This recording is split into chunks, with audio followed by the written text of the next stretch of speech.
मिन्नी एक बहुत ही खूबसूरत बिल्ली होती है। उसके पति को खुद पे बहुत गर्व होता है कि पूरे गांव में सबसे खूबसूरत बीवी मेरी है। इस वजह से सारे गांव में चिन्ना की बीवी की तारीफ होती रहती है। भाई देख तो, इस चिन्ना की किस्मत कितनी अच्छी है। एक तो इतनी खूबसूरत बीवी मिली, ऊपर से बीवी के आने के बाद इसके कारोबार में भी कितनी वृद्धि हुई। हाँ भाई, सही कह रहे हो तुम। साली अपनी ऐसी किस्मत कहाँ कि इतनी खूबसूरत बीवी मिले। चिन्ना जब उनकी बात सुनता है, क्या भाइयों, कुछ काम धंधा नहीं है क्या तुम्हारे पास? दूसरों के काम और घर पे नजर रखने से अच्छा खुद पे ध्यान दो, तभी जाके सब ठीक होगा। चिन्ना की अपनी पनीर की दुकान थी। उसकी बीवी पनीर बनाती और वो दुकान पे जाकर पनीर बेचने का काम करता था। उसके पनीर के मुकाबले वहाँ कोई पनीर नहीं बनाता था। इस वजह से सभी उसके दुकान का पनीर लेना पसंद करते थे। चिन्ना के इस काम में उसकी बीवी का भी हाथ था, इसलिए वो रोज घर जाते समय मिन्नी के लिए कुछ न कुछ लेकर जाता था। मिन्नी, ओ मिन्नी, मेरी जान, कहाँ हो तुम? क्या हुआ जी? आती हूँ। अब बोलिए, क्या हुआ? देखो मैं तुम्हारे लिए क्या लाया हूँ। हाँ, आप तो रोज मेरे लिए कुछ न कुछ लाते ही हो, तो आज क्या लाए हैं आप? कानों के लिए सोने के झुमके लाया हूँ। आज खूब कमाई हुई है मेरी। और तुम इतना अच्छा पनीर जो बनाती हो, तभी तो लोग इतनी सारी दुकानें छोड़ के मेरे पास ही आते हैं पनीर लेने। तुम्हारे हाथों का कमाल है ये, जो इतना स्वादिष्ट पनीर बनाती हो तुम। आप क्यों रोज इतने पैसे खर्च करते हैं जी? कुछ बचत भी कर लीजिए। अरे क्या बचत करनी, सब तुम्हारे लिए ही तो कमाता हूँ। किस्मत वाला हूँ, इतनी सुंदर बीवी मिली है मुझे। और बचाना भी किसके लिए, बोलो? मिन्नी थोड़ी उदास हो जाती है और रोने लगती है। क्या हुआ मिन्नी, तुम रो क्यों रही हो? तोहफा पसंद नहीं आया क्या? नहीं जी, ऐसी बात नहीं है। दरअसल चिन्ना और मिन्नी की शादी को 5 साल हो गए थे, पर अभी तक उनका कोई बच्चा नहीं हुआ था। आप सही कहते हैं जी, किसके लिए बचाना? शादी के इतने साल हो गए हैं, पर अभी तक मैं आपको एक बच्चा न दे पाई। मिन्नी, मैं तुम्हें कितनी बार समझा चुका हूँ, ये सब हमारे हाथ में नहीं है। जब ऊपर वाला चाहेगा हमें बच्चा हो जाएगा, और वैसे भी बच्चा नहीं भी होगा तो भी मैं तुम्हारे साथ बहुत खुश हूँ। मिन्नी अपने पति के गले से लग जाती है। चिन्ना जी, मैंने सुना है सच्चे मन से माँ की पूजा करने से सभी मनोकामनाएं पूरी हो जाती है। मैं ये पूजा करूँगी, शायद हमें भी देवी माँ एक फूल सा बच्चा दे दे। हाँ मिन्नी, जैसा तुम्हें ठीक लगे करो। मिन्नी माँ की पूजा करती है। थोड़े दिनों बाद मिन्नी गर्भवती हो जाती है, जिससे मिन्नी और चिन्ना बहुत खुश थे। चिन्ना मिन्नी का बहुत ध्यान रखता था। कुछ दिनों में मिन्नी एक प्यारी सी छोटी सी बच्ची को जन्म देती है। देखो तो चिन्ना जी, कितनी सुंदर है हमारी बच्ची। हाँ मिन्नी, तुम्हारी ही तरह सुंदर है। हाँ जी, आप सही कहते हैं, पर ये मुझसे ज्यादा सुंदर है। थोड़ी आप पे भी गई है ना? चिन्ना और मिन्नी बहुत खुश थे कि उनकी बच्ची हुई है। उसका नाम वो लिली रख देते हैं। चिन्ना जैसे रोज शाम को मिनी के लिए कुछ न कुछ लेकर आता था, ठीक वैसे ही अब वो लिली के लिए भी ले आता। मिन्नी देखो तो, मैं अपनी लिली के लिए कितने सारे खिलौने लाया हूँ। अच्छा जी, अब मुझे भूल गए। लिली आई तो अब सब कुछ उसके लिए ले आते हो। अरे नहीं नहीं मिन्नी, ऐसी बात नहीं है। अरे मैं तो मजा कर रही थी। कोई बात नहीं, आप सब कुछ अपनी बच्ची के लिए ही लाएं। पर अभी तो ये बहुत छोटी है, कहाँ खिलौने से खेलेगी। लिली थोड़ा सा भी रोती तो दोनों माँ बाप सारा काम छोड़ के उसे देखते, और देखते कैसे ना, एक लौती बेटी जो थी उनकी। फिर एक दिन लिली रात में बीमार हो जाती है और बहुत रोती है। मियाओ, मियाओ, मियाओ। बस मेरी बच्ची कब से रो रही है, सो जा अब। मिन्नी, इतनी देर से लिली रो रही है, आखिर हुआ क्या है हमारी बच्ची को? क्यों रो रही है? पता नहीं जी, देखो ना कब से रो रही है। शायद इसको नजर लग गई है किसी की। वो दिन में आस पड़ोस की बिल्ली आई थी लिली को देखने। मुझे तो लगता है उनकी ही नजर लग गई है। चिन्ना लिली की नजर उतार देता है और धीरे धीरे लिली सोने लगती है। मिन्नी, अब तुम सो जाओ, कब से सोई नहीं हो। मैं लिली को सुला देता हूँ। लिली अब थोड़ी बड़ी हो गई थी। छोटी छोटी चीजों के लिए जिद किया करती थी, और माँ बाप की लाडली जो थी, इसलिए वो भी उसकी हर जिद को पूरा करते। माँ, माँ, मुझे भी बाकी बच्चों की तरह पार्क में खेलने जाना है। आप मुझे ले जाओगे ना? मिन्नी बिटिया इतना जिद कर रही है तो कल इसको पार्क में घुमाने ले जाना। ठीक है जी, ले जाऊंगी। अगले दिन मिन्नी लिली को लेकर पार्क जाती है।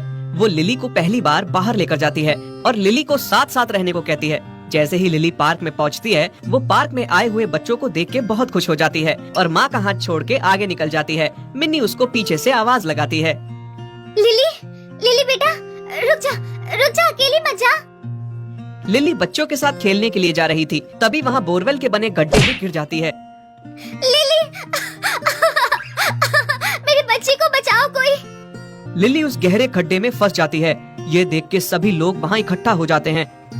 मियाओ, मियाओ, माँ, बाबा, मुझे बचाओ। मेरा यहाँ पर दम घुट रहा है।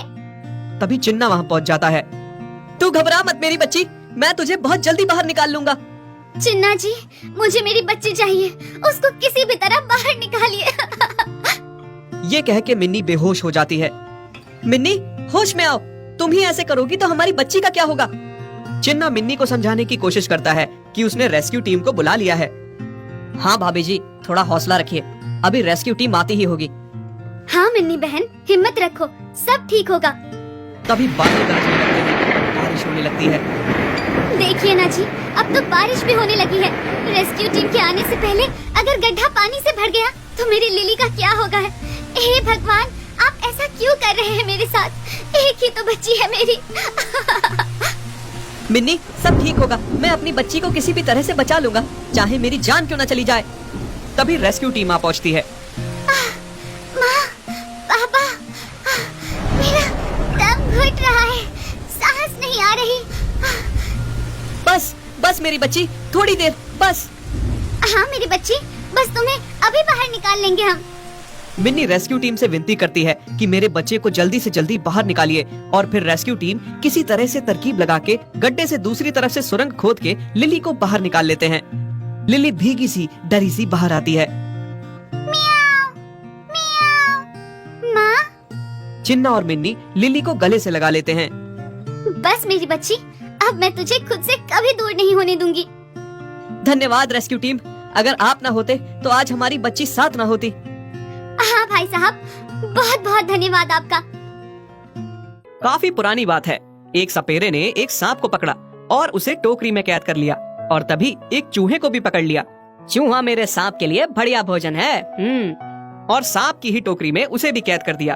टोकरी के अंदर सांप जैसे ही चूहे को लपकने लगा, चूहा बोल उठा, अरे सांप भाई, मुझे मत मारो। अगर तुम मुझे नहीं मारोगे तो मैं तुम्हें इस कैद से आजाद करा सकता हूँ। सांप हैरान था कि ये नन्हा सा चूहा उसे कैसे आजाद करा सकता है। जब मैं इस कैद से निकलने में कामयाब नहीं हो सकता तो तुम मेरी क्या मदद कर सकते हो? देखो, मुझे बहुत जोर से भूख लगी है। फिर तो क्या फायदा, मुझे खाकर यूं भी तुम्हारा पेट नहीं भरने वाला। अगर तुम मुझे बख्श दो तो मैं तुम्हें आजादी दिला सकता हूँ, और फिर जितना दिल चाहे, जहाँ दिल चाहे, तुम भर पेट खाना खा सकते हो। मोटे मोटे चूहे, बढ़िया मेंढक, छिपकलियाँ, सब तुम्हें खाने को मिल सकती हैं। आगे तुम्हारी मर्जी। तो ठीक है, इसे भी मैं बाद में खा ही सकता हूँ। तो बताओ, तुम मेरी क्या मदद करोगे? अगर तुम्हारी बात ठीक निकली तो मैं तुम्हें नहीं खाऊंगा। शायद मैं तुम्हारे ऊपर बैठकर एक मंत्र का उच्चारण करूंगा। बस तुम्हें अपनी आंखें बंद करनी होंगी, बस इतना ही। हाँ, जब मंत्र पूरा हो जाएगा तो मैं तुम्हें बुलाऊंगा, परंतु याद रहे, तब तक ना तुम आंखें खोलोगे ना ही हिलोगे जुलोगे, समझे?